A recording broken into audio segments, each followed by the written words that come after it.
concepto es la rama de la farmacología que estudia el mecanismo de acción de las moléculas farmacológicas en nuestro cuerpo.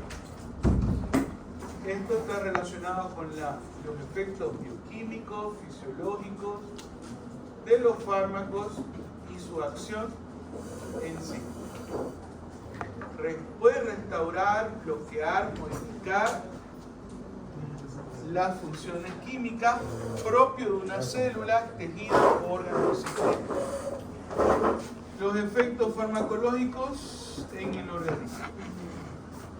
Si yo les digo, a ver,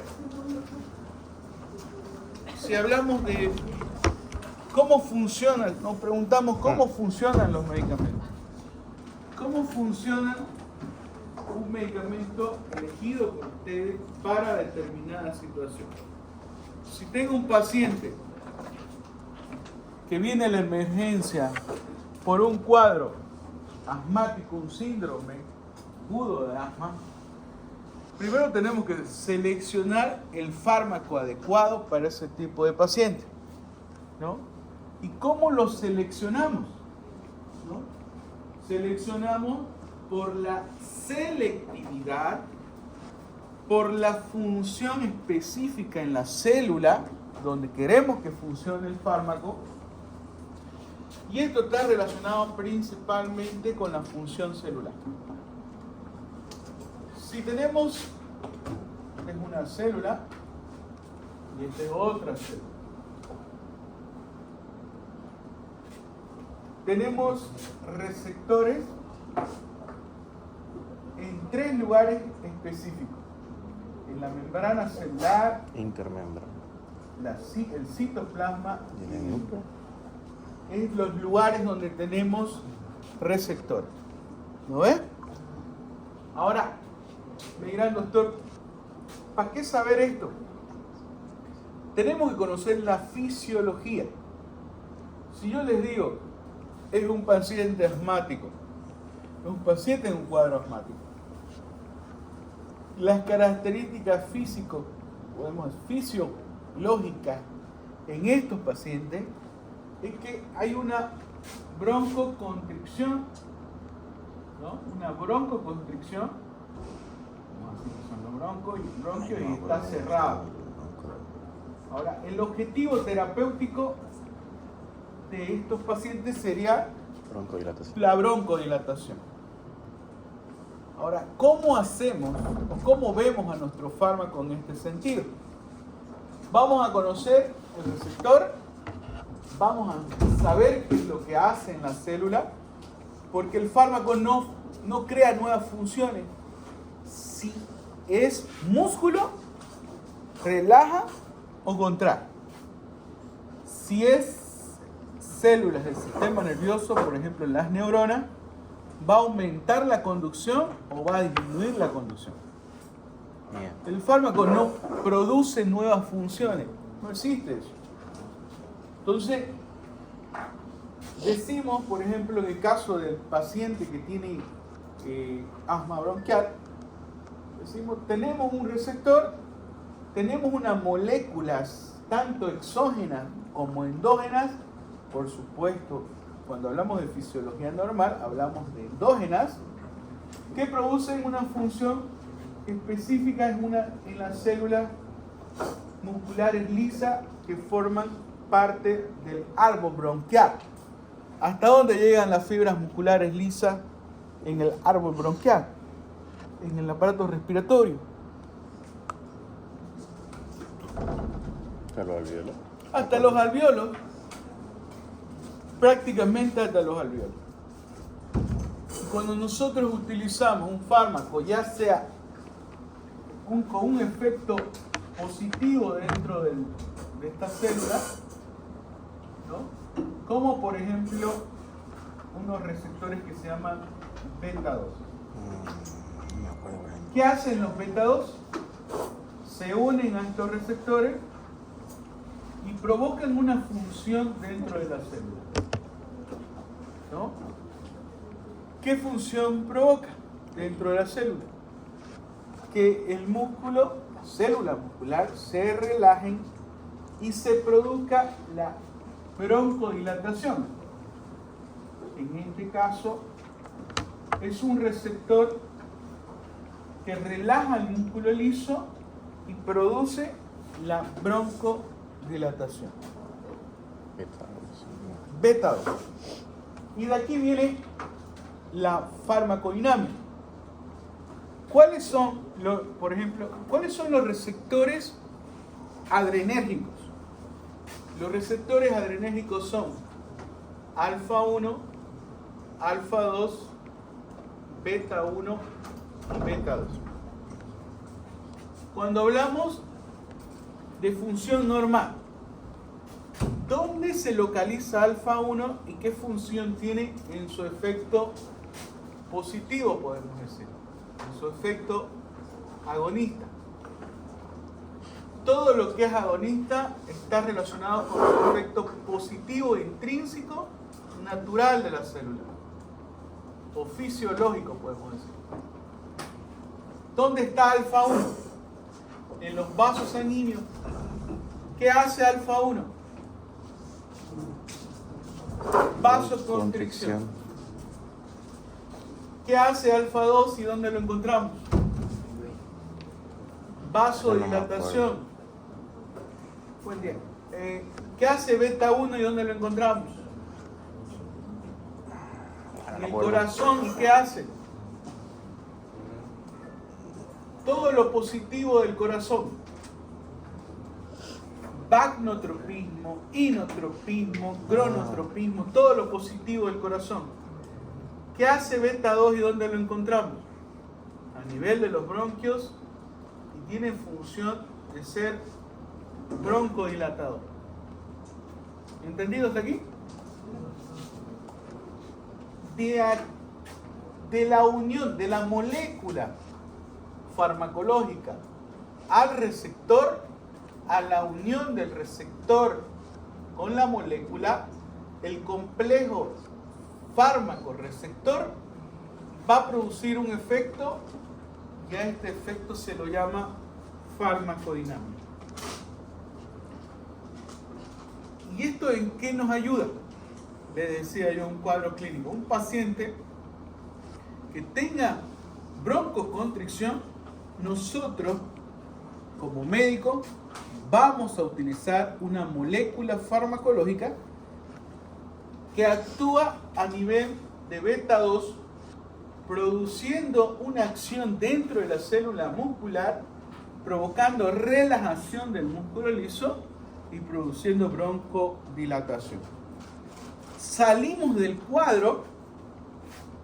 El objetivo es salir de este cuadro obstructivo para que haya una buena ventilación, una buena función de intercambio gaseoso en el aspecto de esta enfermedad. ¿Entendido hasta ahí?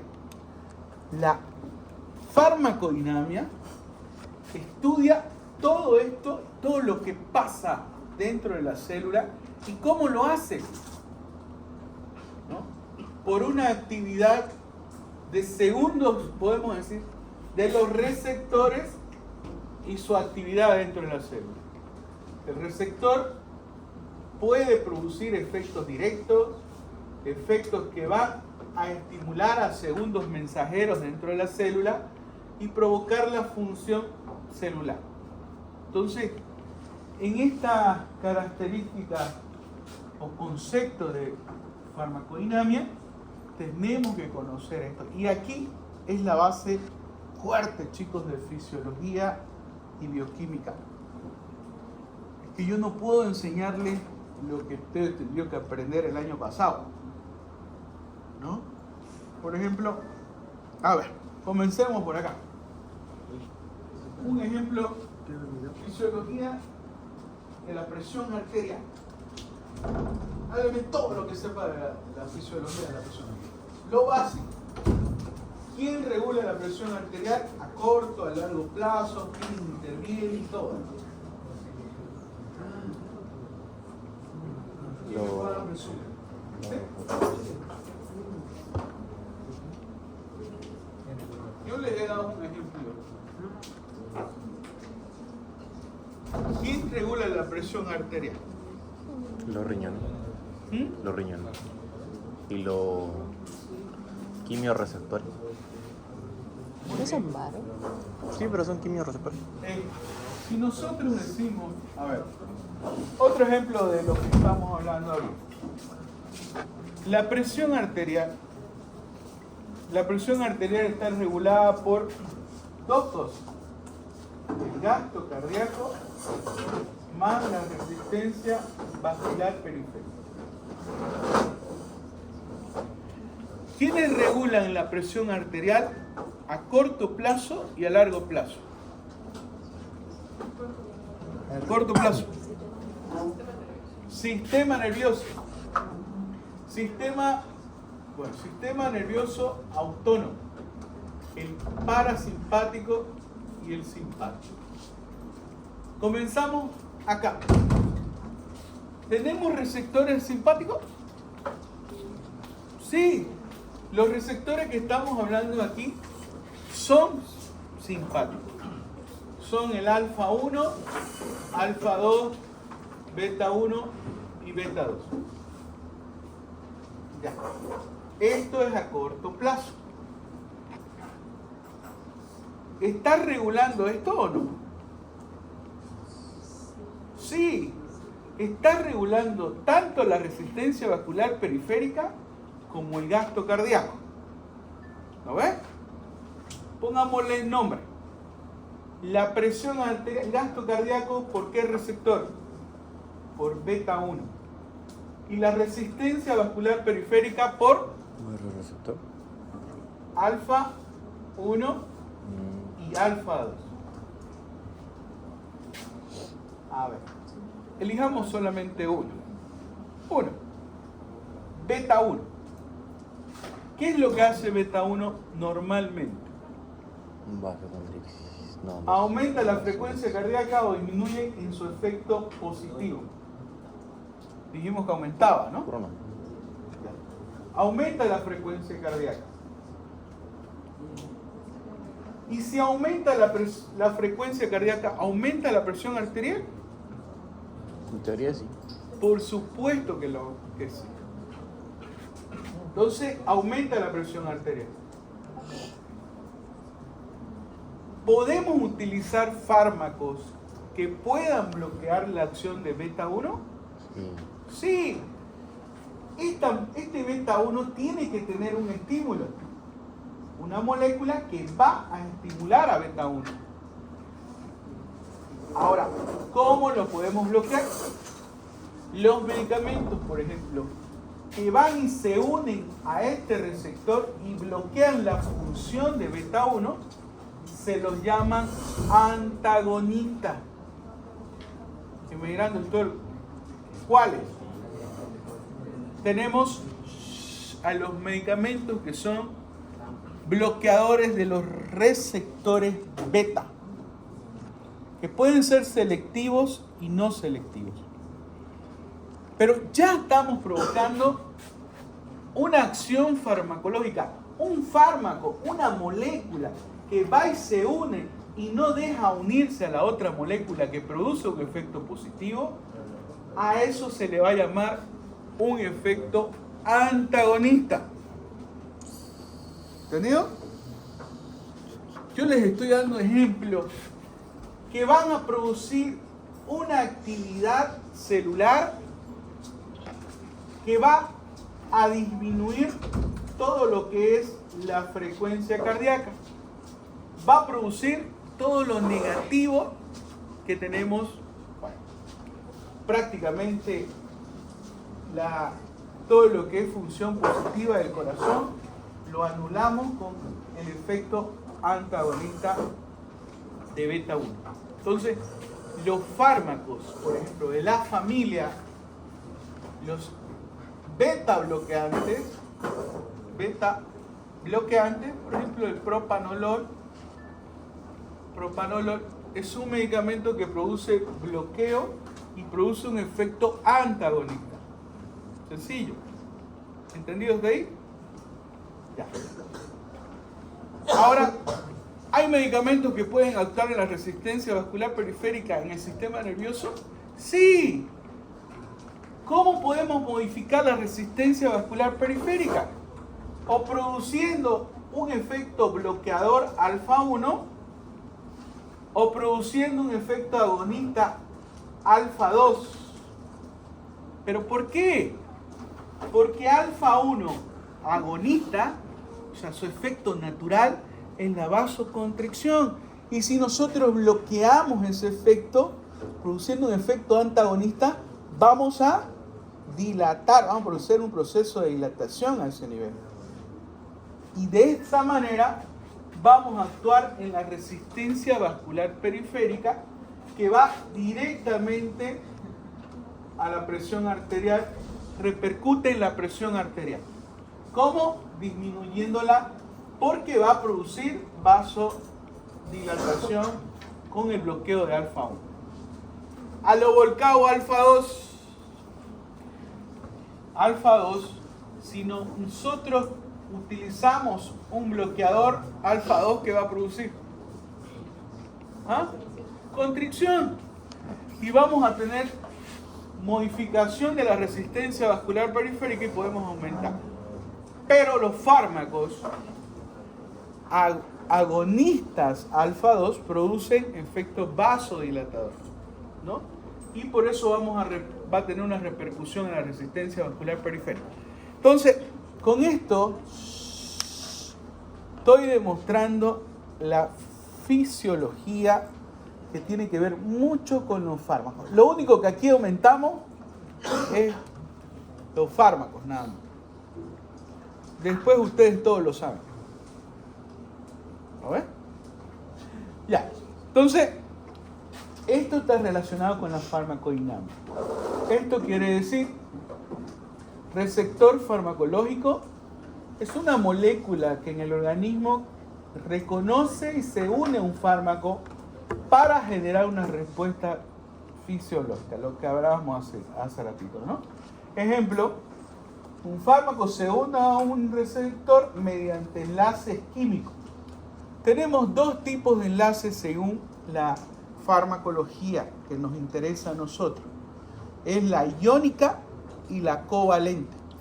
La que se une reversiblemente es la iónica. La que se une irreversiblemente es la covalente.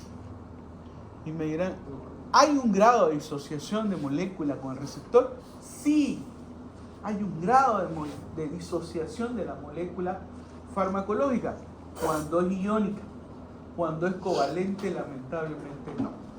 El efecto de esa molécula en ese receptor es irreversible, ¿no? Entonces vamos a tener moléculas farmacológicas con enlaces iónicos y enlaces covalentes. Me dirán, doctor, deme un ejemplo de medicamentos que se unen irreversiblemente. Por ejemplo, el ácido acetil salicílico inhibe al tromboxano A2 irreversiblemente. Esto significa que la molécula, la acción farmacológica, va a durar todo lo que dure la vida media de esa célula. ¿Cuánto? El tromboxano A2, ¿dónde está? La fisiología normal. Nunca he escuchado eso. ¿Se acuerdan del tromboxano A2? Están las plaquetas. Las plaquetas encontramos tromboxano A2. La aspirina, en su función antiagregante plaquetario, se une irreversiblemente a estas moléculas.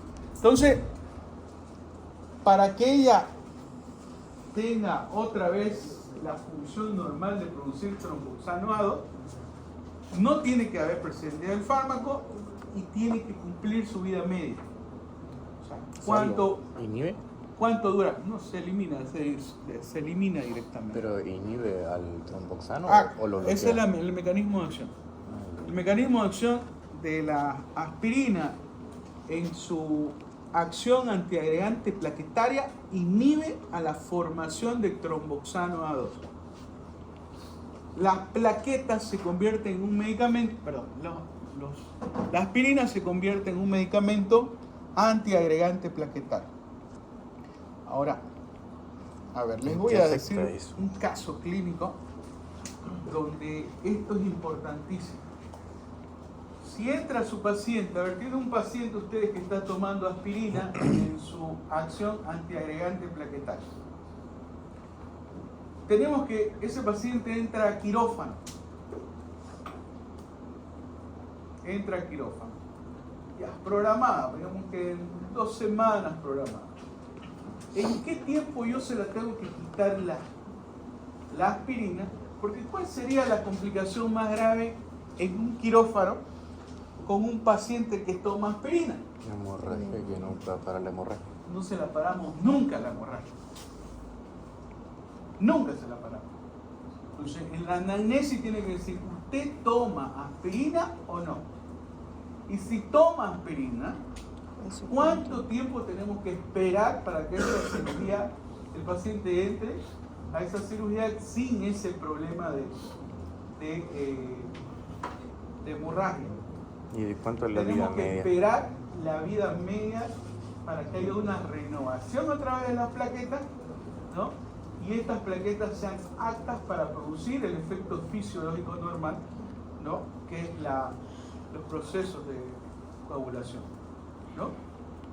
Entonces, en este sentido nos da un ejemplo muy importante. Este es uno de los ejemplos más importantes que algunas veces nos olvidamos, ¿no? Y entra quirófano ahí y se complica y es difícil tratarlo, aunque se pueden reponer las plaquetas, por supuesto que sí, ¿no? Pero eso es un dato muy importante y es muy importante conocerlo, en que una molécula se puede unir, una molécula farmacológica se puede unir covalentemente o se puede unir iónicamente.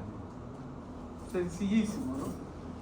Y cómo nos interesa o cómo nos interesa a nosotros para nuestro paciente, ¿no? Entonces, si no tenemos el cuidado necesario y sabemos que esa molécula, ¿no?, va a seguir teniendo efecto en un caso de una cirugía, por ejemplo, ese paciente se puede morir por hemorragia. ¿Y eso es culpa de quién? ¿Culpa del paciente? No. Culpa de nosotros los médicos que no nos damos cuenta de lo que está pasando, ¿no? Solamente es un pequeño ejemplo de lo que nosotros tenemos que tener en cuenta: el receptor y los enlaces de medios químicos que tienen para unirse, ¿no? Aquí, por ejemplo, nos dice, aquí se une un efecto agonista, por ejemplo, la adrenalina, su receptor adrenérgico, y va a producir aumento de la frecuencia cardíaca. Puede unirse una molécula farmacológica como es el propanolol, por ejemplo, bloqueando al agonista y teniendo función antagonista, que se llama, el medicamento se llama propanolol, son bloqueadores de los receptores beta, ¿no? Y de esa manera tenemos un efecto antagonista. Bueno, tenemos objetivo natural en el cuerpo para ligandos endógenos, los fármacos utilizados en los receptores como punto de acción para modificar funciones corporales. Aquí está lo que hablábamos, ¿no? El agonista es una célula, es como una llave. La molécula farmacológica es como una llave. Si la llave no funciona, no se abre. Si la llave, ¿no?, si entra y abre, tiene la función fisiológica normalmente establecida. Seguramente que ustedes recordarán que fisiología de la célula, en las proteínas, tenemos en la célula varios lugares donde se puede unir, ¿no?, unir esas moléculas proteicas, ¿no? Entonces, hay estos tipos de receptores que tienen varios lugares donde se puede unir una molécula, tienen sus nombres, ¿no? Bueno, La farmacología de la farmacodinamia tiene que tener especificidad, ser selectiva solamente para ese receptor, aunque lamentablemente esto no es tan así. Lamentablemente los fármacos no se unen a un solo receptor, no son específicos, pero ¿no? La mayoría tienen estas características. Por ejemplo, nos dice acá, este medicamento que se llama ranitidina, se une a un receptor que se llama receptor H2, receptor histaminérgico tipo 2. Lo encontramos en las células parietales y tiene una función específica: disminuir la formación de ácido clorhídrico. Es un medicamento que se utiliza como medicamento para disminuir el ácido clorhídrico, la formación de ácido clorhídrico en el intestino. Aunque es un medicamento que ya no se utiliza actualmente, ¿no? Porque está relacionado con cáncer. O sea, y aquí en Santa Cruz lo utilizamos, ¿no? Seguimos utilizando. Pero no por largo tiempo, ¿no? 1 o 2 días, 1 o 2 veces, ¿no? O sea, que no trae consecuencias. Pero sí, esas características tienen que ser específico para el receptor. Algo interesante viene a ser la afinidad, la potencia y la efectividad. ¿Es lo mismo efectividad que potencia? No, creo que tiene el mismo nombre. no es lo mismo. ¿Por qué? La potencia está relacionado con la cantidad del fármaco. La efectividad no está relacionada con la concentración o los miligramos que le van a dar a su paciente a usted, ¿no? Cuando hablamos de estudio de farmacodinamia, hablamos de estudio de cantidad del fármaco, la cantidad del fármaco y el tiempo. En la farmacodinamia, en la farmacocinética es a lo volcado el estudio. Primero es la concentración y después el tiempo. Pero farmacodinamia estudia la concentración y el tiempo. Nosotros tenemos una ventana terapéutica que todos me hablaron muy bien, excelentemente en la práctica, me gustó. Chicos, la práctica es de ustedes. Ustedes la organizan, toda la práctica es de ustedes. ¿Listo? La teórica es en el AMI. Yo me desplayo, me encanta a mí hablar, porque si me quitan la teórica yo me muero, ¿no? Entonces, dice así: la potencia está marcada a cuántos receptores la molécula se une. Si tenemos 1000 receptores y la molécula se une a los 1000, ¿no? Va a haber una actividad celular. Pero si la molécula se une a la mitad, también va a tener un resultado que la potencia del fármaco va a estar reducida a la mitad. Entonces, ¿qué características tiene esto? La potencia del fármaco está relacionada a los miligramos. A ver, si yo tengo 0.1 miligramos de molécula que llega en un determinado tiempo muy rápido a la concentración mínima eficaz, podemos decir. Aquí. 0.01. Y tengo 10 miligramos. 10 miligramos. Que llega en un tiempo también, pero con esta concentración de 10 miligramos. O sea, A la concentración mínima eficaz. ¿Cuál tiene mayor potencia? ¿El que tiene 0.01 miligramos o el que tiene 10 miligramos? obviamente el 0,1. El 1. Tienen toda la razón. ¿Por qué? Y ese tiene más afinidad. ¿Por qué?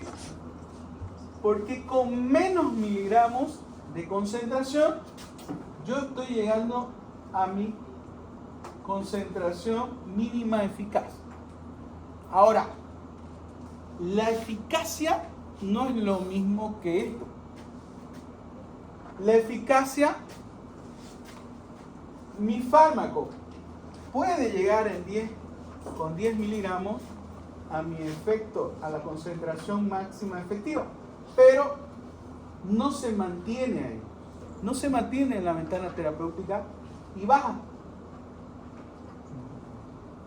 Y este que tiene menor concentración, vamos a decir así, que tiene menor concentración, tiene una limitante, sigue en la ventana terapéutica y las concentraciones y la eficacia, ¿no?, del fármaco son buenas.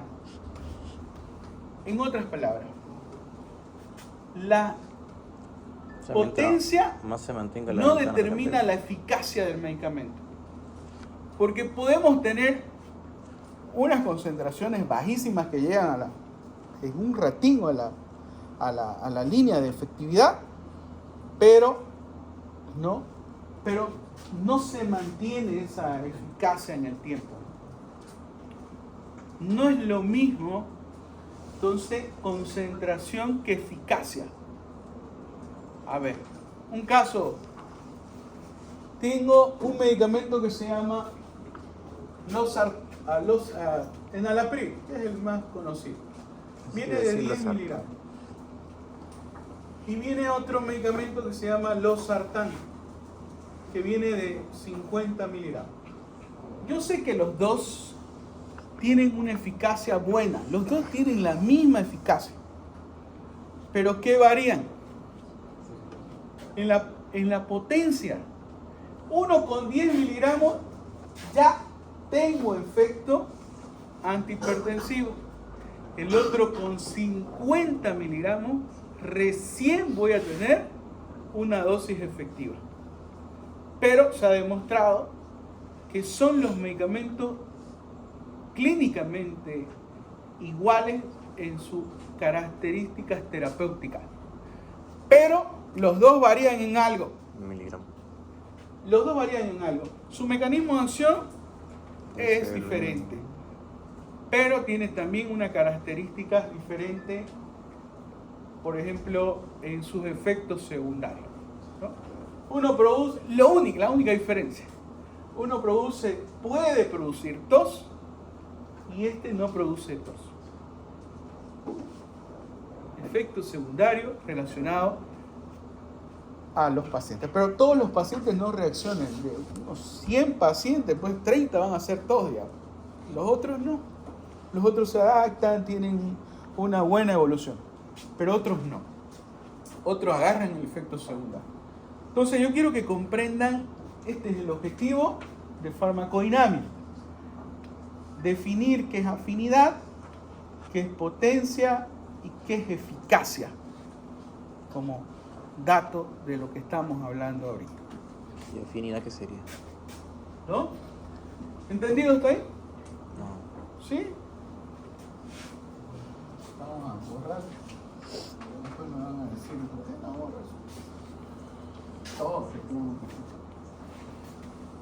Ya. Entonces, estamos con farmacodinamia. Por eso que los casos, yo quiero que ustedes lo aprendan bien esto, y la farmacodinamia me la van a dibujar. Cuando entremos a flashcard, yo quiero que me la dibujen. Dibujadita va a ser, para que la aprendan y nunca más se olviden. ¿Lo ves? Bueno, el efecto fisiológico del fármaco, la estimulación, por ejemplo, aumento de la actividad funcional, caso de ejemplo da la adrenalina, depresión, reducción de la función, las benzodiazepinas reducen la actividad funcional, bloqueo o inhibición, interferencia de la acción de las sustancias endógenas, sustitución o reemplazo como la insulina, irritación, efectos importantes que pueden inducir a la inflamación y a la secreción. Entonces los efectos fisiológicos del fármaco están relacionados a la función normal que ejerce el fármaco.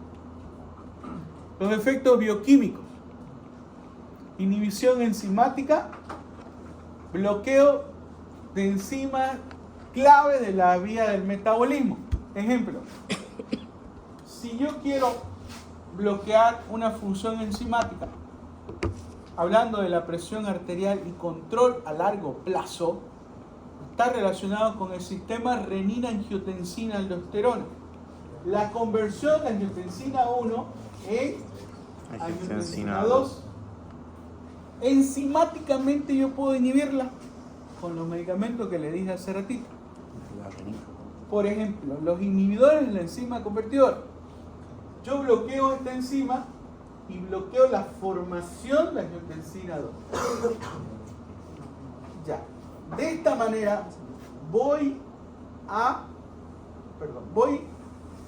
tener una actividad en la resistencia vascular periférica. ¿Por qué? ¿Qué hace la angiotensina 2 en la fisiología? Produce renina. ¿Ah? No producía la renina. Nada. ¿Cómo se libera renina? No, era por el riñón, pero no me acuerdo. Dios mío. Creo que era algo hablado. Yo sé que ustedes saben. ¿Cómo se libera renina? ¿Dónde está? En el aparato yuctaglomerular. ¿Y cómo se libera? ¿Por qué? Por la baja, por volumen, ¿no? Volumen. Entonces, nos dice que se libera renina para ir a transformarse en angiotensina 2. ¿Para qué? No solamente renina, va a liberar aldosterona. ¿Y qué hace la aldosterona y la renina? En el sistema renina-angiotensina-aldosterona va a producir vasoconstricción. ¿Y la aldosterona qué va a producir? ¿La aldosterona qué va a producir? Retención de sodio y agua. Dios mío, ¿qué hace el sodio? Hay que repasar. Está relacionado con la resistencia vascular periférica. Entonces, si bloqueamos a la angiotensina 2, va a producir vasodilatación. Y la vasodilatación va a repercutir en la resistencia vascular periférica, produciendo una disminución de ella y produciendo directamente disminución de la presión arterial. ¿Sí o no? Es fisiología. No les estoy hablando de cosas viejas, les estoy haciendo cosas nuevitas del año pasado. ¿Dónde actúa el fármaco? Una molécula que entró y va a producir un efecto aquí. En la transformación de angiotensina 1 a angiotensina 2. Después todo ustedes conocen, todo. No solamente eso. A ver, les estoy hablando solamente de un ejemplo, ¿no? Las familias se relacionan con esto. Por ejemplo, hay familias que hacen esto. ¿Quiénes son? Enalapril, captopril, lisinopril, todos los priles. Entonces, la química, el efecto químico de este fármaco tiene relación con esto. Actividad enzimática, aumento de ciertas enzimas que el fármaco puede producir. Alteración de la síntesis de proteica. Podemos aumentar o podemos disminuir la acción de la síntesis proteica. ¿No? Modulación de los segundos mensajeros. El AMP cíclico, el guanosil monofosfato cíclico, que son segundos mensajeros, uno junto con el calcio, ¿no? Y los receptores que activan los receptores, efecto agonista y efecto antagonista. Estos son los efectos químicos que producen los fármacos y están relacionadas con su mecanismo de acción. Sencillo, ¿no? Ya les he explicado unas 4 o 5 familias. ¿No? Ahora los efectos secundarios. ¿Qué dicen? Los efectos secundarios son respuestas no deseadas o inesperadas que ocurren como consecuencia del uso de fármacos o dosis terapéutica, no dosis tóxicas. Efectos pueden ser leves, moderados y graves, y aunque no siempre perjudiciales, son diferentes de los efectos principales para los que el medicamento fue diseñado. Aquí los efectos secundarios pueden tener repercusiones con el efecto primario del fármaco. A ver, un ejemplo. Si utilizamos, a ver, un ejemplo de lo que se me viene a la cabeza, ¿no? Si utilizamos un fármaco que es para la alergia, pero ese fármaco tiene una acción en el sistema nervioso central. Los bloqueadores H1, de histamina, ¿no? Clorfeniramida, todo esto, pueden atravesar la membrana celular, pueden ir para allá, al sistema nervioso. la hematocefálica. A ver, podemos utilizar este fármaco que va a ir a bloquear a los receptores H1, ¿no? Va a bloquear y se lo utiliza para la alergia. Pero lo utilizamos para la alergia, pero lamentablemente su efecto secundario fue somnolencia, comenzó a tener sueño. Es un efecto secundario que le podemos provocar al utilizar este tipo de medicamento. No es porque nosotros queramos producirle ese efecto, sino que utilizamos un fármaco que pasó la barrera hematoencefálica y tuvo una acción en el sistema nervioso central en disminuir el periodo de vigilia o la actividad positiva del cerebro. Entonces lo vamos a tener al paciente o durmiendo o somnoliento. Un cafecito y se lo dice. Un cafecito y aumenta, ¿es verdad? ¿Es verdad? Tiene eso, y esa es una acción agonista de la cafeína, que es una metilsantina, que va a producir una Mejor acción estado de vigilia. dentro de la célula, como la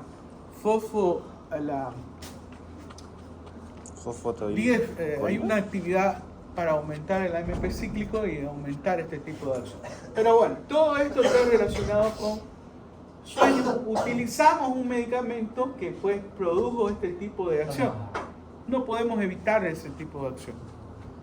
Pero tenemos fármacos que no lo hacen. Tenemos fármacos que no producen sueño, pero tienen una eficacia y una potencia disminuida, ¿no? Que son los de segunda generación, antihistamínicos. No vamos a ir al detalle. La cetiricina. La levocetiricina, que entran en porcentaje, pero no tanto como para producir sueño. En algún momento lo podemos utilizar como para dar sueño, para que el paciente se duerma. No es la idea, pues. No es la idea. Cuando tu tratamiento, tu objetivo no es la idea, es lo correcto. Pero si mi objetivo es que duerma, Pues le doy un medicamento para que duerma, pues. le das un medicamento. ¿Qué pasa si el paciente... Melatonina. ¿Qué es? No sirve la melatonina, no sirve la benzodiazepina, no sirve nada. Diazepam. Nada, no sirve benzodiazepina. Le da benzodiazepina, parece todo lo volcado en baja. Deme más, te dicen, ¿no? Y le das más y lo puedes intoxicar. Es una alternativa. Se puede hacer como un complemento. Es una alternativa de terapéutica. Más antes yo lo hacía sin que esté en el protocolo. ¿Cómo dormía a mis pacientes que no resultaba nada? Le daba clorfeniramida por vía endovenosa. Agarraba una ampollita de clorfeniramida, se la colocaba, ¡pum!, dormía. ¿Por qué? Porque el Neuril no le hacía ni jau, ni chiste le hacía. Qué loco. Ni el otro, ni el otro medicamento, nada, no funcionaba nada. Y la única alternativa era un medicamento que no actúe de esa manera como actuaban los otros. Entonces, yo utilizaba clorfeniramida y no estaba indicado en esa época. O sea, yo lo utilizaba ese efecto secundario para ese tipo de situación. Pero es un alcance terapéutico, ¿no? Ahora ya con más tranquilidad sé que se utiliza para ese tipo de protocolos. Bueno, y se hizo la investigación y se vio que funcionaba y que está dentro de los protocolos actualmente. Más antes no estaba. Como las madres que le daban su cuchara para beber. O sea, fue un precursor. Es un precursor del sueño y produce sueño. Pregunten, ¿no? Y lo van a utilizar en algún momento ustedes en su práctica.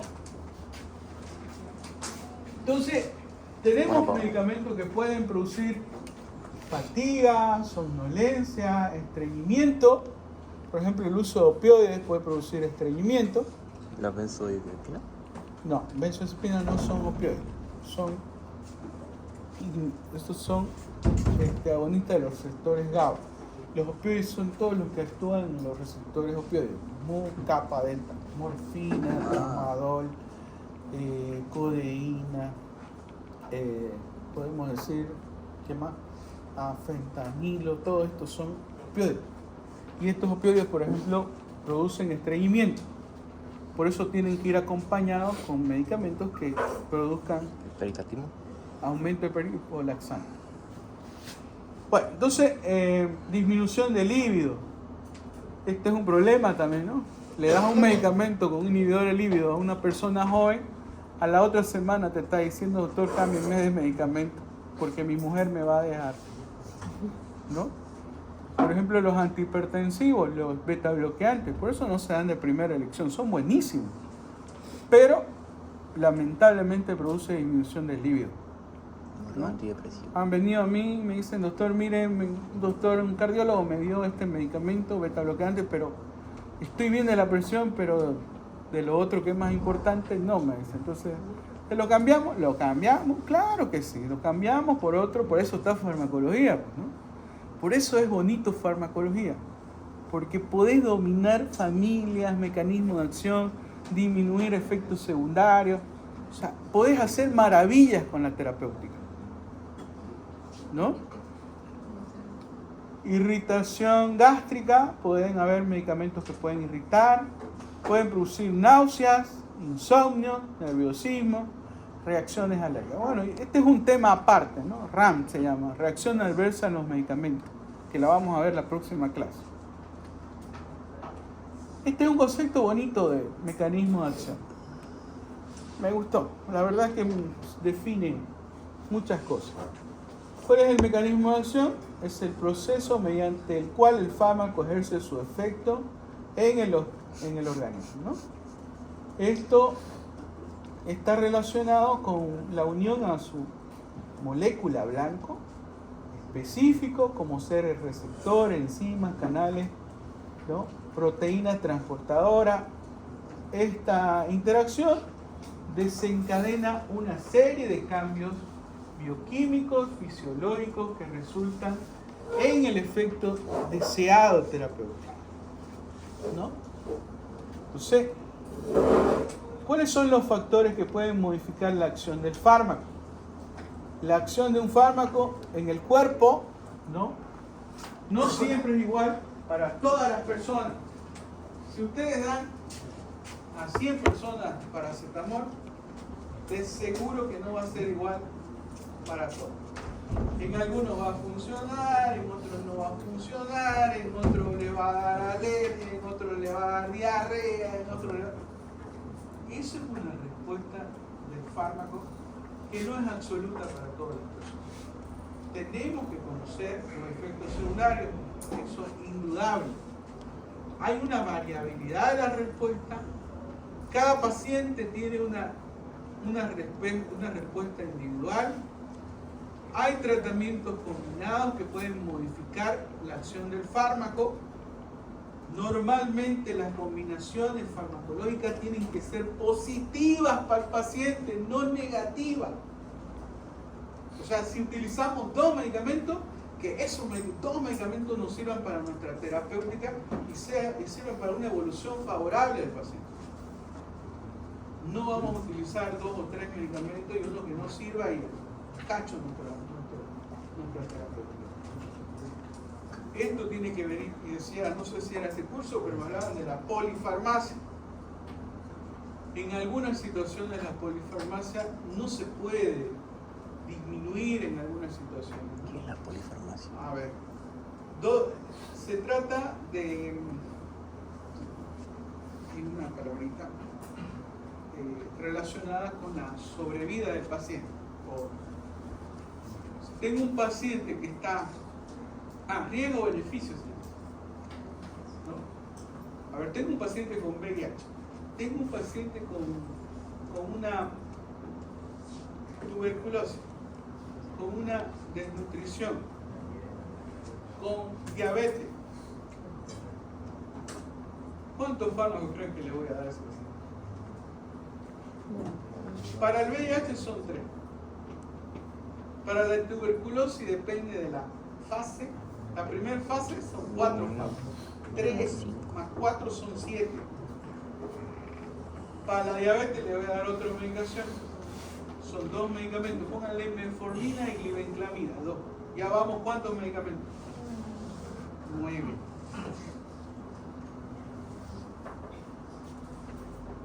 Es ahí que se complica nuestra existencia con farmacología. Disminuir los efectos secundarios de esos medicamentos es nuestra opción. Por eso estudiamos farmacología. Tiene un problema renal. A ver, tratamiento para VIH. Si tiene un problema renal, tiene diabetes, yo no le voy a dar tenofovir, porque el tenofovir produce insuficiencia renal. Si yo utilizo un medicamento que voy a la función renal, destruye la función renal, y meto más medicamentos que van a destruir la función renal, pues lo vemos al otro mundo, ¿no? El objetivo del fármaco es seleccionar el fármaco en la persona, las características de ese paciente con este tipo de problemas y disminuir, porque igual le van a hacer efectos secundarios. O sea, no crean que no le van a hacer daño. Lamentablemente sí hay efectos secundarios. Y esto lo aprendí de un farmacólogo, un farmacólogo de La Paz, decía, ¿no? Uno escucha y aprende. Tenía las visitadoras médicas, ¿no? Y te dicen, mire, doctor, este fármaco no tiene ni un efecto secundario.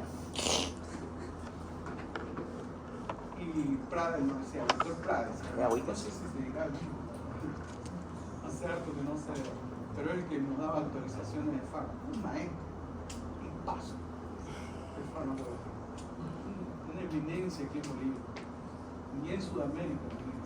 Los tenemos aquí, varios cabezas tenemos de ese tipo, pero son los más humildes del mundo, ¿no?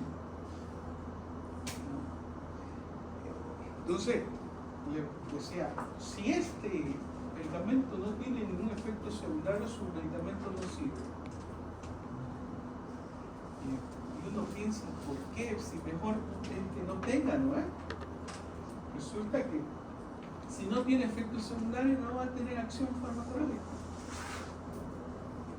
Ahora, que en uno se manifieste más ese efecto secundario y otros menos, es de esto, de la respuesta genética, de la respuesta al fármaco, ¿no? Entonces, tratamiento combinado, cumplimiento, vamos a ir rapidito, y algunas características de la farmacogenética, variación genética de cada paciente a respuesta del medicamento. En algunas situaciones está relacionado con la isoenzima del citocromo P450. Tenemos Goodman, creo que es un capítulo de una síntoma de esta molécula. Un anticoagulante. Es harto, o sea, y aprenderlo de esa manera tan chiquitito es bueno, sí, pero yo sé que si yo meto un poquito de esto, ustedes me denuncian.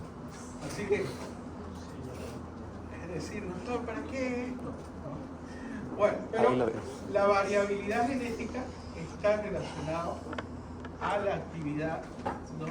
Y a la respuesta de cada paciente en el metabolismo enzimático. Hay un ejemplo que dan todos los libros de fármacos y es que se ve en la clínica.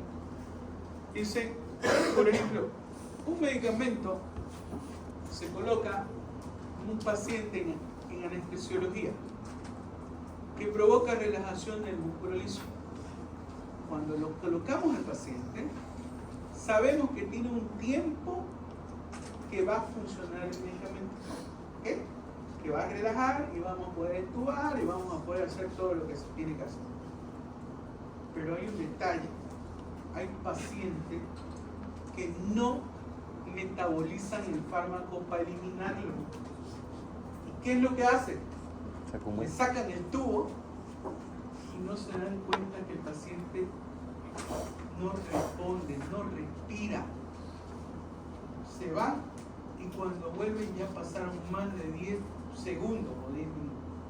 Y el paciente tiene hipoxia cerebral y son denunciados los anestesiólogos por nada más. Pero ¿por qué sucede eso? Porque esa enzima, ese metabolito que tenía que degradar al fármaco, no lo hizo. ¿Por qué no lo hizo? Genéticamente hay una alteración en la transformación en esa enzima que tenía que metabolizar, que tenía que degradar para eliminar, no lo hizo.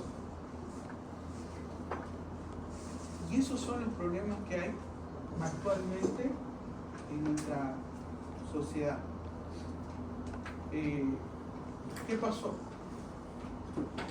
Lo achacan directamente a la anestesiología. Le dicen, no hiciste la prueba de alergia. ¿Qué prueba de alergia? Esa no es una prueba de alergia, o sea, es una respuesta genética. ¿Qué debimos hacer? Nunca dejarlo al paciente. Uno, ¿hay negligencia? Sí hay negligencia. Pero en la respuesta, un médico se dio cuenta de esto, lo volvió a entubar, le trajo plasma fresco congelado, plasma, donde tenía la molécula o la enzima que degradaba el fármaco. Entonces, ¿qué pasó? Volvió de nuevo a respirar y todo se era normal. Pero ¿qué pasó en otras situaciones? Se olvidaron del paciente. Lo dejaron. Entonces, ¿saben dónde esos errores, dónde lo paga uno? ¿No? Si el familiar se da cuenta de lo que ha pasado, muchas veces se da cuenta, por supuesto, todas las veces se da cuenta, ¿no? Que manda un guiso. Y vas y lo pagas a Palmasola. Palmasola, vas directo. Usted se equivocó y punto.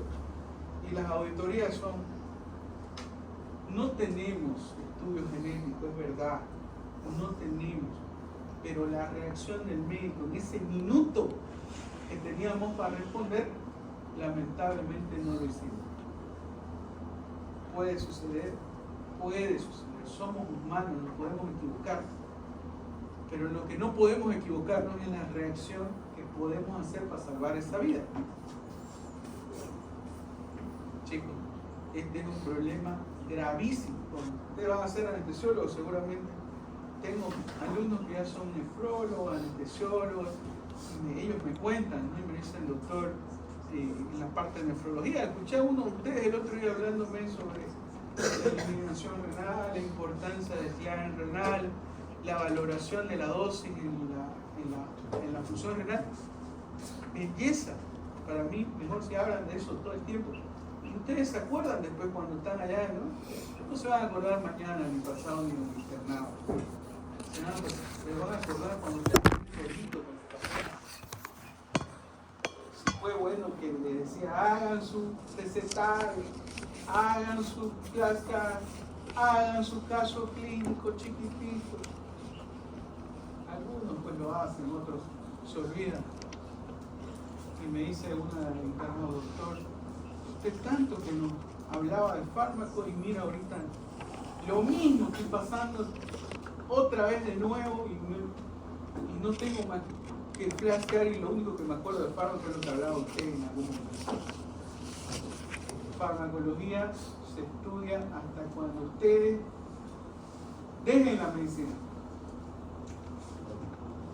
¿No? Es importante, no como me dijo la directora de carrera, me dice, ha venido un papá y me ha dicho que farmacología no sirve para nada.